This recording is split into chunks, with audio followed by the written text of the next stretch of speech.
Day 3. Phone in the drawer. Cold shower at 5. Calendar carved to the minute. You feel surgical. Day 5. Empty pizza box on the floor. 6 hours of trash YouTube in the history. You hate yourself. And every productivity grifter on this app's gonna tell you that you fell off. They're wrong. Nothing broke. The protocol worked. Your virtue was the fuse. Baumeister proved it in the lab. Willpower is one finite battery shared across every voluntary act, cognitive, emotional, physical. 3 days of monk mode runs it to fumes. Cold. So my discipline wasn't a muscle. It was a fuel gauge running to empty. And it gets worse. Anna Lemke ran the clinic side. Every suppressed pleasure tilts the pleasure-pain scale toward pain. Tilt it far enough, the brain demands dopamine just to feel normal. So the Day 4 binge isn't a relapse. It's your nervous system filing a lawsuit and winning by default. But Lemke's just the receipt. The real autopsy starts with a guy who proved this a century before neuroscience, and his version's darker. Erich Fromm. Forced isolation severs the primary ties that hold the self together. He called it moral aloneness. As intolerable as physical starvation, mental disintegration follows. You aren't going deep on Day 3. You're psychologically suffocating. So, the pizza wasn't pleasure. It was emergency oxygen. Worse. Fromm's term for the binge, masochistic surrender. The unbearable isolated self drowns itself in stimulus overflow until that self stops existing. Translated, the binge was a contract killing. Target, the version of you that signed the cage paperwork.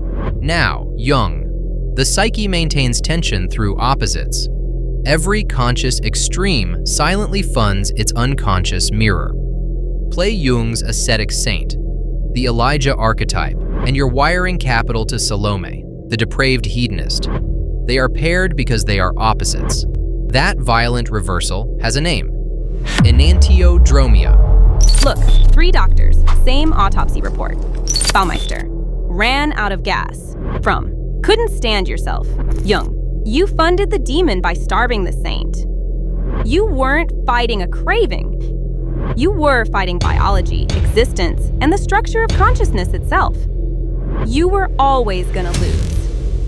And here's the joke. Jung's enantiodromia is a footnote to Chapter 40 of the Tao Te Ching.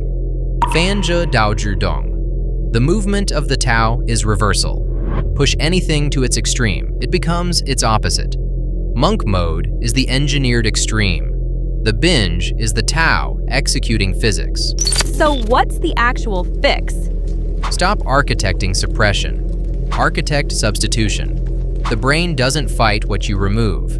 It fights the vacuum. 3 exploits. 1.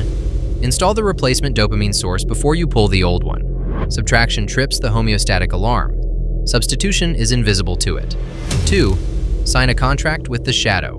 1 premium, calibrated hour on your terms, or it takes the entire week on its. 3. Strip the word monk out of the protocol. Replace isolation with high-density human contact.